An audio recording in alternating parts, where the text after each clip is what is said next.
Tonight at 10, a Tennessee legislator is working to criminalize coerced suicide. This after a young girl shot herself while playing a game virtually back in 2019. Who this bill could protect next. Plus, at 10:15, 1 in 5 drivers in the state of Tennessee is uninsured. That's according to a new report ranking the state 5th in the nation.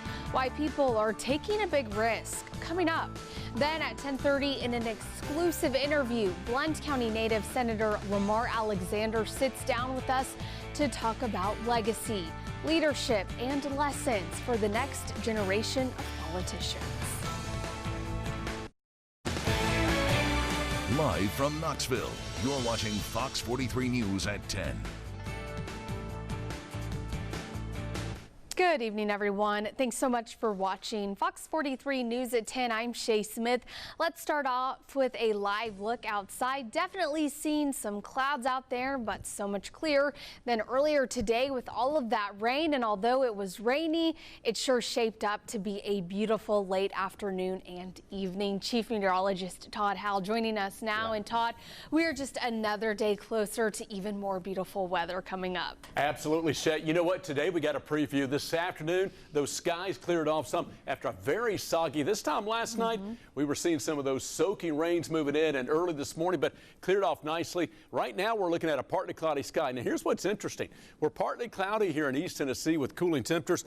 There's actually a few isolated severe thunderstorms down around Chattanooga and to our south. Not that far away, but that's not coming in our direction. We're going to stick with a partly cloudy sky tonight.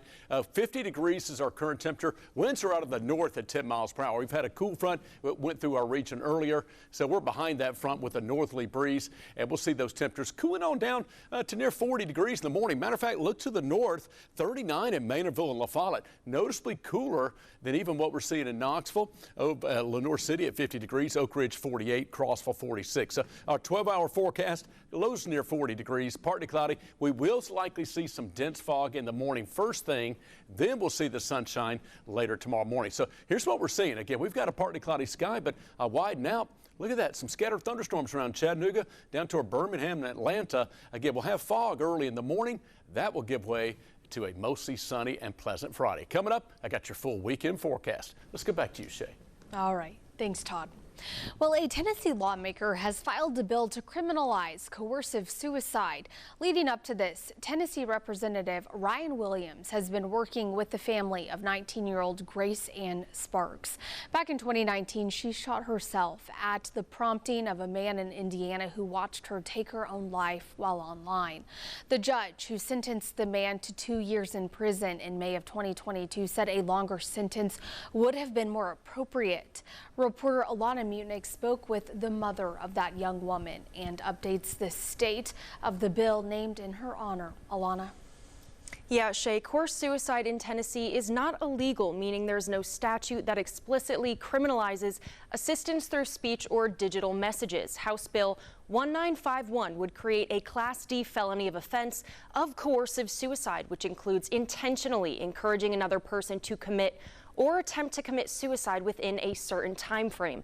The mother of Grace Ann Sparks says her daughter is gone and her case is over, but this bill could deliver the appropriate justice if this crime happens again. There is a big hole in our heart where Grace Ann should be. 6 years since Candy Sparks held her daughter, Grace Ann Sparks. The first time I heard of that horrible person's name was on the day my daughter died. In Grace Ann's case, she was playing Russian roulette with Hayden Berkebile over video chat when it happened. The last text message she sent to him was, "I trust you not to let me die." And he did not do that. He did not. So she shot herself. Berkebile was sentenced to 2 years in prison, the maximum penalty allowed under current law. This new bill ups the penalty to a Class D felony for coercive suicide, punishable by up to 12 years in prison. The statute or the law hasn't really kept up with technology and, the impact of that technology, the accessibility to one another. State Representative Ryan Williams is pushing for harsher punishment. Part of being a legislator is not just being an advocate, but it's also being a protector. We're here to protect people, sometimes from themselves and their own harm, sometimes from others. And in this instance, I'm passionate about it because I don't want anyone else to experience what she has. The grieving mother says nothing will bring her little girl back. This man is out free, and I'm not free. I have a lifetime sentence. You accept it, and sometimes you walk with it. But giving the crime a name and adding more severe punishments may help bring her some closure. Maybe it'll save somebody else's life and another parent this grief. Representative Williams says he has bipartisan support. The Finance Subcommittee will hear the bill next on March 4th, and the statute will go into effect July 1st if it's passed. Shay. All right. Thanks, Alana. Well, the social media platform Instagram is also taking steps to protect kids online.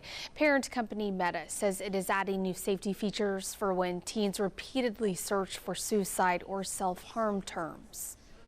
You can turn on parental controls, and now their idea is that if your teen is talking about suicidal or self-harm thoughts on their platform, it's going to notify you as a parent. Meta says the new safety features analyze teens' search history to identify terms related to self-harm. Also proactively notifies parents of concerning searches, sends alerts via text, email, and in-app notifications, and provides experts resources to help navigate sensitive conversations. Ironically, Meta is also saying in a study that parental controls don't do a lot. So I'm confused why they're making this move, but nonetheless, from a tech standpoint, parents do need to wake up. The Instagram alerts will begin rolling out next week in the U.S., UK, Australia, and in Canada. A teenager charged with killing a 13-year-old girl will face trial as an adult. A juvenile court judge made the decision today after hearing testimony over the last 2 days. Malachi Harris was 15 years old when investigators say he stabbed and killed 13-year-old Savannah Copeland. The crime happened in the Powell community back in October of 2024. The suspect is now 16 years old. Reporter Ellis Rold takes us inside the testimony today. The most powerful testimony Thursday came from Dr. Darinka Malusnik, Knox County's chief medical examiner, who testified that Savannah Copeland suffered 93 stab wounds, calling even that a very conservative estimate. She said many of the wounds overlapped and that the knife may have been damaged during the attack, possibly when it struck and fractured Savannah's skull. Dr. Malusnik testified Savannah died from severe blood loss, blood filling her airway, and collapsed lungs. After testimony wrapped, juvenile court judge Tim Irwin quickly ruled that Harris will be transferred to adult court, setting a $4 million bond, the highest he's ever set for a young defendant. Savannah's parents, brother, and other family filled the courtroom. My daughter can't be, so, we have to be. We have a wonderful support group around us, and they're all there filling in the courtroom. Now, because he was transferred, Malachi Harris now faces decades in prison if he's found guilty of murder. Reporting in Knoxville, I'm Ellis Rolt. The judge noted the actions of the suspect and lack of conscience, in words of the judge, scare him. That factored into a bond set by the court at $4 million. Well, the longest serving state lawmaker in office right now in Tennessee will not seek re-election. Lieutenant Governor and Oak Ridge Senator Randy McNally has served in public office for more than 4 decades. Voters first elected the Oak Ridge High graduate to public office in the late 70s. A decade later, he moved from his House seat to the state Senate. The 82-year-old has served as Speaker of the state Senate since 2017. Lieutenant Governor McNally plans to remain in that post until January. Well, new tonight, the University of Tennessee filed a lawsuit against St. John's Cathedral and the Episcopal Diocese of Knoxville, hoping to gain ownership of the Tyson House through eminent domain. We reached out to UT, and a spokesperson told us St. John's Cathedral was interested in selling the Tyson House, but the college and church were unable to agree on a price. Now, the university is requesting the courts decide on a fair price through the eminent domain domain process. The university says it wants to buy the Tyson House to use as a new academic building. And in a story that we've been following, families of Powell Elementary School students have been fighting a rezoning plan that would move kids to other schools in the area. Stephen Triplett from the Knox County School Board released a finalized proposal. 3 plans were discussed at the most recent school board meeting, and the newest proposal matches Plan 3. And here's what that plan looks like on a map. This is from the Knox County School Board's post's Facebook. You can see the neighborhoods that would be impacted right there in that area. Looks to be Belltown, Cherrybrook, and Vista Hills. Now, the proposal will be presented next Monday at the regularly scheduled board meeting, and the school board will vote on it next Thursday. Well, next on 10. Fox 43 at 10, 1 in 5 drivers in the state of Tennessee is uninsured. Some say rising insurance costs are pushing drivers to take that risk.